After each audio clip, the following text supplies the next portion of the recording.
ایک دن میرے شوہر کی اور میرے دیور کی بہت زیادہ لڑائی ہوئی۔ لڑائی کی وجہ تو مجھے نہیں معلوم تھی، لیکن جب میرا شوہر اپنے بھائی کا کچھ نہ بگاڑ سکا تو وہ آ کے مجھے مارنے لگا، کہنے لگا کہ یہ سب کچھ تمہاری بہن نے کیا ہے، پہلے تم ایک کم تھی کہ اب وہ دوسری بھی آ گئی ہے۔ میرے شوہر کے نزدیک گناہ یا غلطی جس کی بھی ہوتی، لیکن اس سب کی قصوروار میں ہوتی تھی اور اس سب کا غصہ مجھ پر نکلتا تھا۔ پھر کچھ عرصہ بعد میرے شوہر کے نمبر پر کالز آنے لگیں۔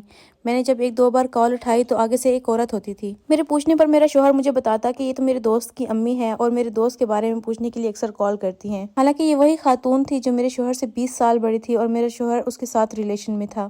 اس عورت کا ایک پارلر تھا اور میرے سسرال والوں نے جب کسی شادی میں کسی ایونٹ میں جانا ہوتا تو سب اس کے پارلر میں تیار ہونے جاتے، لیکن مجھے کبھی بھی اس پارلر میں نہ لے کر جاتے، مجھے کسی اور پارلر بھیج دیتے۔ میرے شوہر کا رویہ دن بدن میرے ساتھ بگڑتا گیا، بات بات پر گالیاں دینا، مارنا تو اس کی معمول بن گیا۔ اور پھر شادی کے اتنے عرصے بعد مجھے پتہ چلا کہ مجھے صرف میرے شوہر نے دھوکہ نہیں دیا، میرے سارے سسرال والوں نے مل کر مجھے دھوکہ دیا ہے۔ میرا شوہر اس عورت کو پسند کرتا تھا جو کہ اس سے عمر میں 20 سال بڑی تھی، اس لیے تو اس نے مجھے ایک بار کہا تھا کہ تم آج کل کی لڑکیوں سے تو پہلے زمانے کی 20 سال بڑی عورتیں اچھی ہیں، کم از کم وفادار تو ہوتی ہیں۔ میرے شوہر کی پسند کے باوجود میرے سسرال والوں نے میرے شوہر کی شادی اس جگہ نہ کروائی۔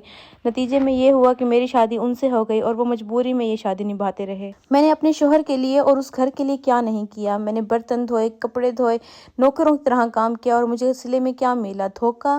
کہتے ہیں اولاد ہونے کے بعد عورت کی جگہ اس کے سسرال میں اس کے شوہر کے گھر میں بن جاتی ہے، لیکن ایک بیٹی اور 2 بیٹوں جیسی اولاد کی نعمت دینے کے باوجود میرے شوہر کے دل میں میرے لیے محبت